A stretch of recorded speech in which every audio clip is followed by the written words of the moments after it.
anglo-saxon. Et donc on vous demande si on est plus fan du système de Rider-Waite-Smith ou du système de Todd. Donc nous on trouve plus facilement le tarot de Marseille ou les Rider-Waite. Et moi j'ai du Rider-Waite beaucoup chez moi. Ensuite, quel type de lecteur de cartes êtes-vous? Moi,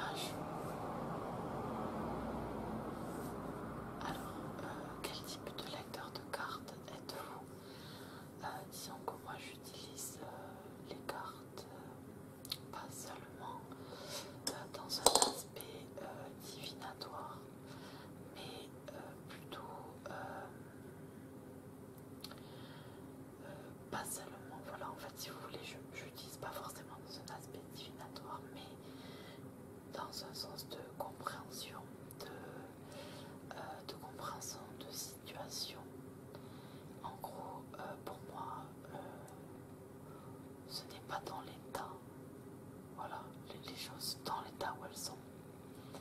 Qu'est-ce qui bloque et qu'est-ce qui peut arriver dans ce sens-là, mais plus dans un sens de travail sur soi-même. 5e question. Utilisez-vous le tarot pour le travail personnel, la méditation, la manifestation? Donc oui, moi je l'utilise beaucoup pour un travail sur moi-même, comme je vous disais. J'ai d'ailleurs des jeux qui servent à cela, surtout des oracles, et qui aident pas mal, ou certains tirages, à savoir qu'est-ce qui bloque notre développement, notre épanouissement, qu'est-ce qu'on pourrait faire. J'écoute beaucoup le conseil des cartes. Donc est-ce que je fais un tirage quotidien? Pas tout le temps, et c'est par période. Il y a des périodes où je vais faire un tirage quotidien sur simplement le thème de ma journée. Je fais la veille pour le lendemain, et voilà. Faites-vous un journal de tarot, et si oui, quels sont les avantages à votre avis? Alors, je fais un journal de tarot simplement pour les tirages personnels de mon mari, de moi-même, ou lorsque je tire les cartes sur mes proches pour pouvoir mieux comprendre certaines situations et savoir comment je peux les aider. Et les avantages donc qu'on en tire, enfin pour moi, c'est pouvoir retourner, parce que j'oublie, par exemple si je fais un tirage pour les 6 mois à venir ou de l'année, je peux vous dire qu'après je me rappellerai pas, surtout qu'en plus je les fais pas que pour moi, donc au bout d'un moment tout se mélange. Et donc voilà. Êtes-vous un collectionneur de tarot? Alors, restez-vous fidèle à 2 jeux seulement.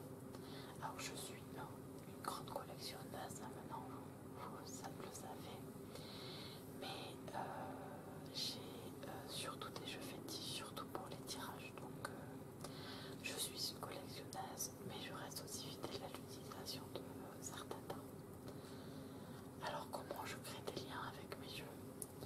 Alors certains jeux je les trouve très très beaux, mais dès le départ je sais que je ne vais pas y arriver. Il n'y a pas assez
mauvaise chose qui peut s'intégrer.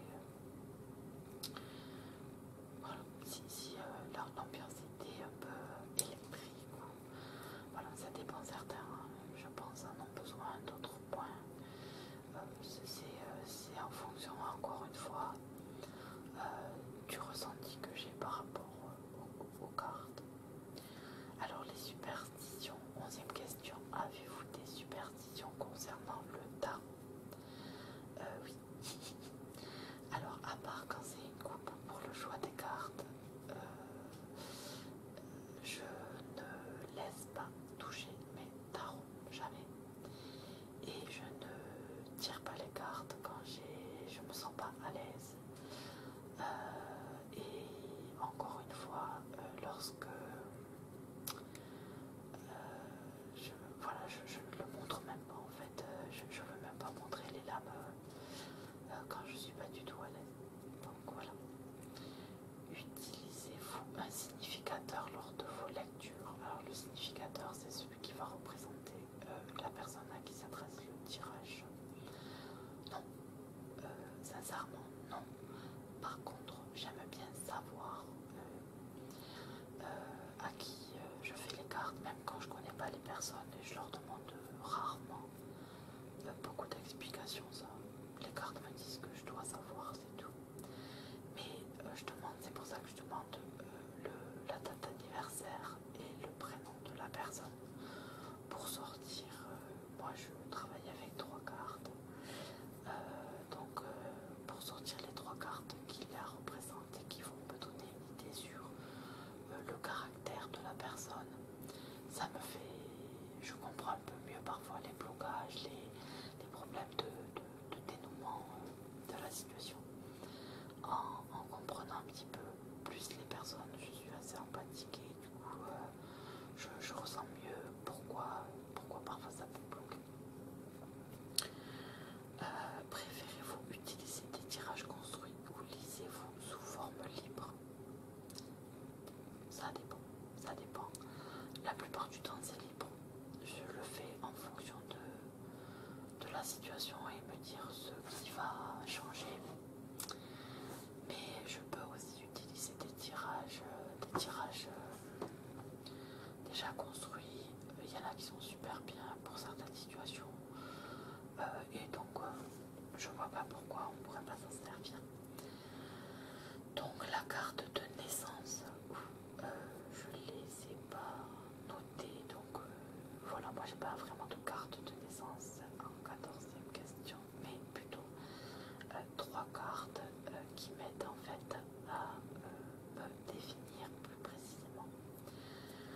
15e question, quelle est votre carte de tarot préférée? La mort. C'est pas glauque du tout. Pour moi, la mort, c'est du renouveau. C'est nouveau. Donc, quand c'est nouveau, c'est qu'il y a encore du chemin à faire et qu'il y a quelque chose d'intéressant à voir à nouveau. C'est-à-dire, on recommence quoi, une nouvelle histoire. Donc, je suis aussi enthousiaste que lorsque j'ouvre un nouveau bouquin. Voilà, c'est plein d'aventures qui nous attendent, donc la carte de la mort sûrement. Avec quel jeu travaillez-vous en ce moment? Le Shadowscape Tarot, donc le tarot des rêves oniriques. Quel est votre jeu de tarot préféré? En ce moment, je dirais celui-là. C'est vraiment celui qui me plaît beaucoup. Alors, quel est celui que vous aimez le moins? Peut-être le tarot de Marseille classique qui c'est pas trop mon truc. Et bah, c'est pas joli. Quel est votre tarot le plus provocateur? Alors, je n'ai pas vraiment, mais on va dire j'en ai un petit peu noir, un peu plus noir que les autres, et du coup, bah, on va dire que c'est celui-là, le Alchimie Glade. Possédez-vous des tarots auto-publiés? Je ne crois pas. Même si j'en ai vu un qui était magnifique. qui n'a que 22 arcanes et donc c'est complet. Alors quelle est votre bête noire en tarot? Alors il s'agit du tarot du bois secret, parce que si certains tarots que j'ai ne me parlent pas au niveau des illustrations, ça passe, je sais quand même pouvoir m'en servir quoi qu'il arrive, tarot, les significations sont les mêmes. Mais le tarot du bois secret, je ne sais pas m'en servir tout simplement parce que l'arcane est représenté sur les deux faces et donc dans ce cas-là, je ne sais pas du tout quoi faire, surtout que je n'utilise pas les interprétations inversées dans mes tirages. Sauf lorsque la carte est sortie comme ça, donc ça voudrait dire que dans le mélange elle s'est mélangée, elle s'est inversée. Et dans ce cas-là, pour moi ça peut renforcer le négatif apporté, mais bon voilà, nuancé en tout cas. Croyez-vous que vous pouvez faire une lecture précise sur une question où vous êtes très fortement impliqué? Non, je ne crois pas. Je crois que on risque d'aller trop dans ce qu'on veut croire. C'est très dur de prendre du retrait. Dans mon tirage l'année dernière, à peu près à la même époque, à quelques jours près, j'ai fait le tirage de l'année. Chaque mois me faisait croire en fait à l'évolution d'une grossesse.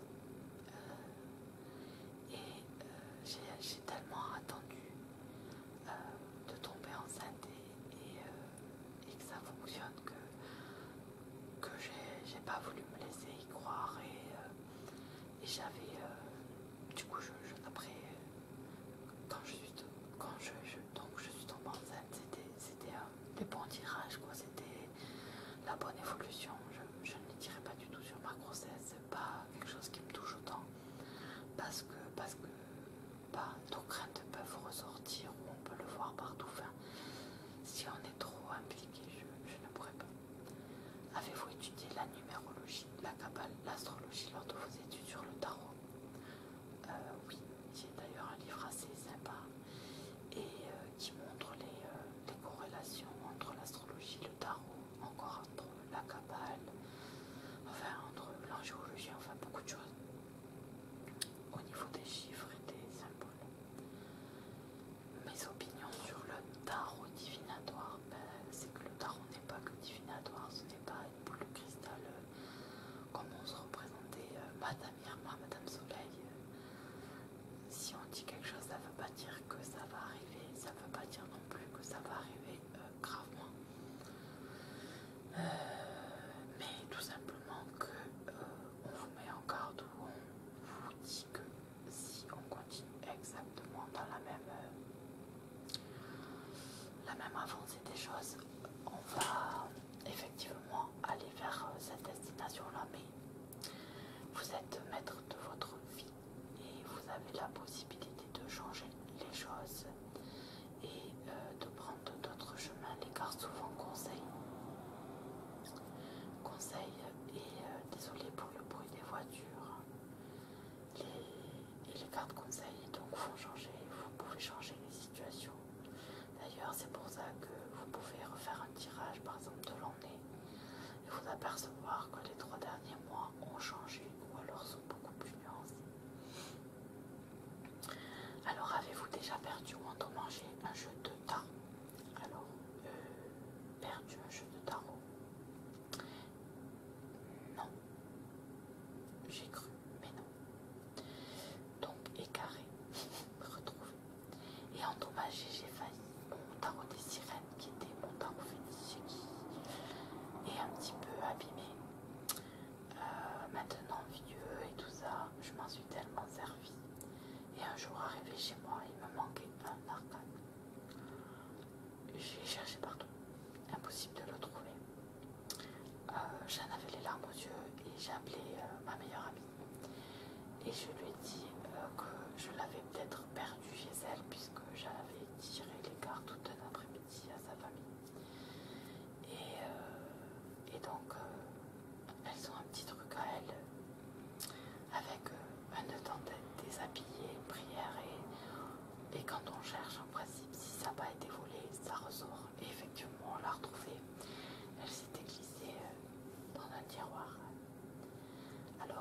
déjà inspiré une autre personne à vouloir apprendre le tarot? Ben oui, des amis. Ma meilleure amie a déjà testé et donc on a appris un petit peu ensemble. Voilà, je l'ai aidé.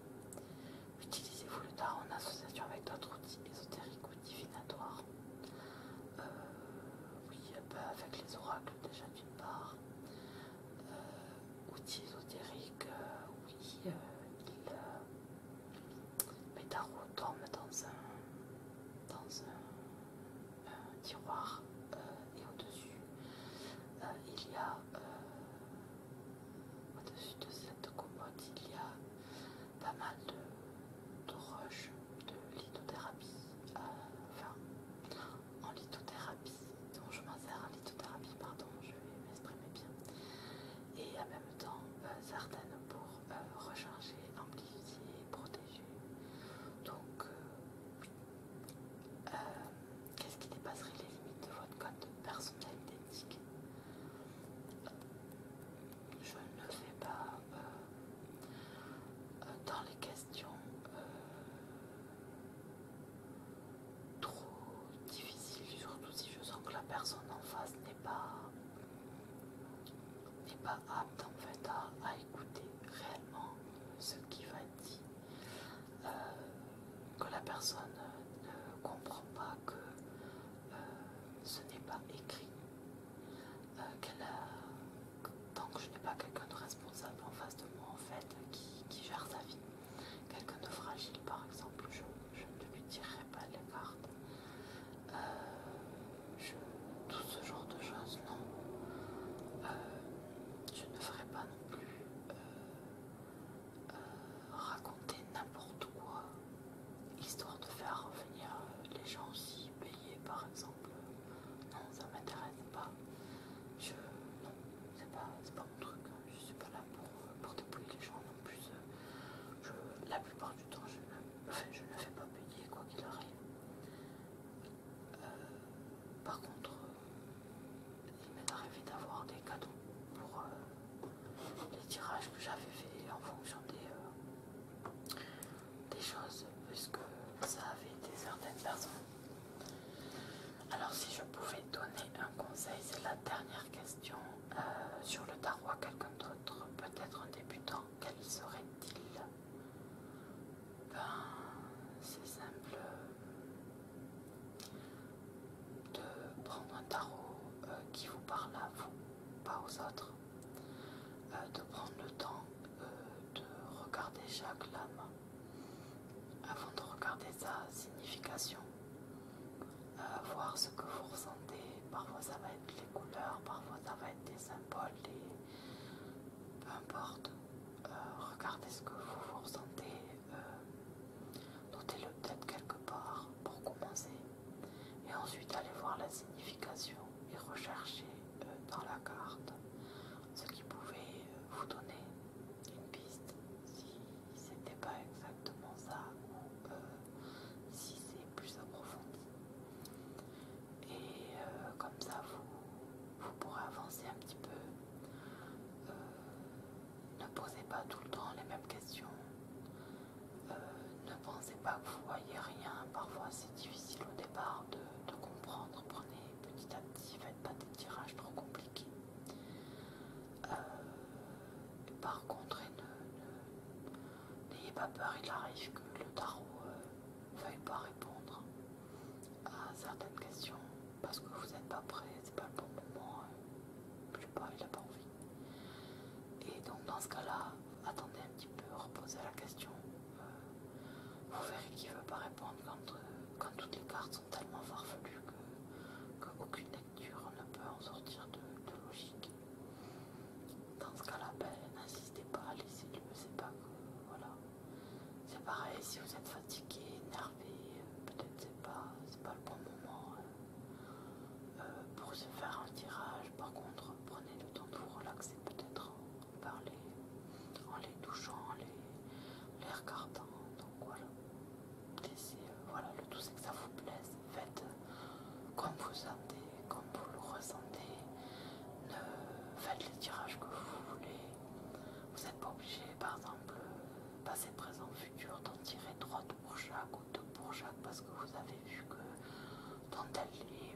sur